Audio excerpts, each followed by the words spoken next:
Hello बच्चों, तो चलिए इस प्रश्न को पढ़ते हैं। एक निश्चित बल F सदिश बराबर 3 i cap plus 2j cap minus 4k cap बिंदु 1 कोमा माइनस 1 कोमा 2 पर लगाया जाता है। तब सदिश घूर्णन F सदिश बिंदु 2 कोमा माइनस 1 कोमा 3 के सापेक्ष है। तो यहाँ पर देखो हमें सही विकल्प का चयन करना है। ठीक है, तो प्रश्न में आगे बढ़ने से पहले इस प्रश्न से संबंधित जो मुख्य उदाहरण है उसकी हम चर्चा कर लेते हैं। तो देखो मुख्य उदाहरण क्या हो जाएगी।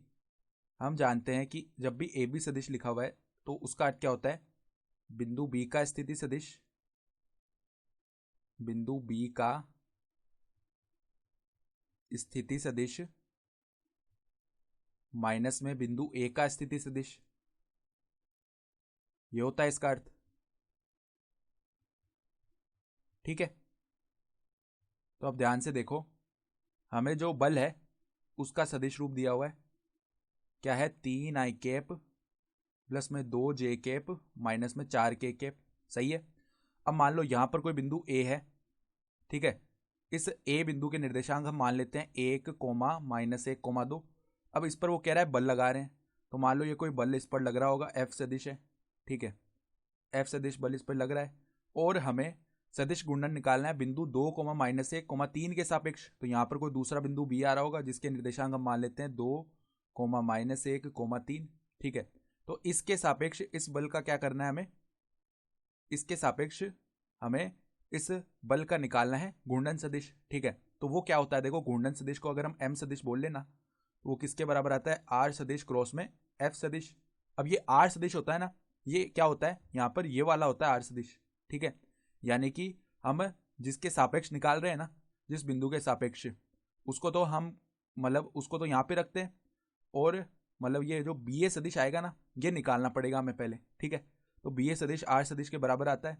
ठीक है, यानी प्रारंभिक बिंदु तो वो आएगा जिसके सापेक्ष हम निकाल रहे हैं, और जो अंतिम बिंदु आता है ना इस सदिश का, वो आता है कि हम जो बल है वो जिस बिंदु पर लगता है वो आता है अंतिम बिंदु। ठीक है, तो आर सदिश जो है वो निकाल लेते हैं पहले।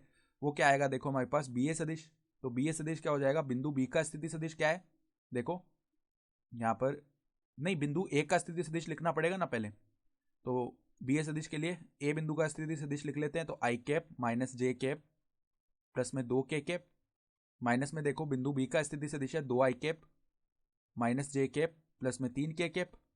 तो ये देखो क्या बन जाएगा, माइनस का आई कैप, फिर जे कैप का तो पद ही नहीं आएगा, फिर देखो 2k cap minus 3k cap minus का हो गया k कैप। सही है, ये पद बनेंगे हमारे पास। तो ये पद बन चुके हैं।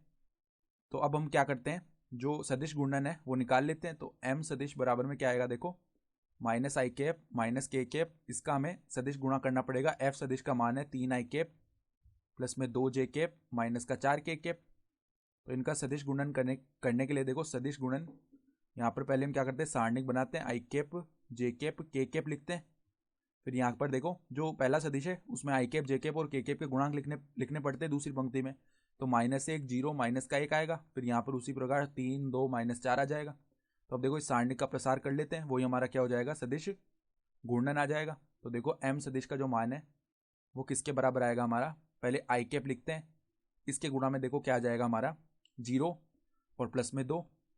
ठीक है, प्रसार कर रहे हैं सारणिक का माइनस सूत्र का, जे कैप, फिर देखो इसके गुणा में 4 प्लस में आ जाएगा 3, तो 4 प्लस 3, फिर देखो प्लस में आ जाएगा के कैप, और यहाँ पर देखो हमारे पास क्या बनेगा, यहाँ पर -2 -0 -2 यानी कि देखो जो घूर्णन सदिश है वो आ जाएगा 2i कैप माइनस में 7j कैप माइनस का 2k कैप। ठीक है, ये आ गया। तो देखो 2i कैप माइनस का 7j कैप और माइनस का 2k कैप, यानी कि विकल्प डी जो है वो हमारा सही विकल्प हो रहा है। तो आशा करता हूँ कि आपको ये प्रश्न समझ में आया होगा। धन्यवाद।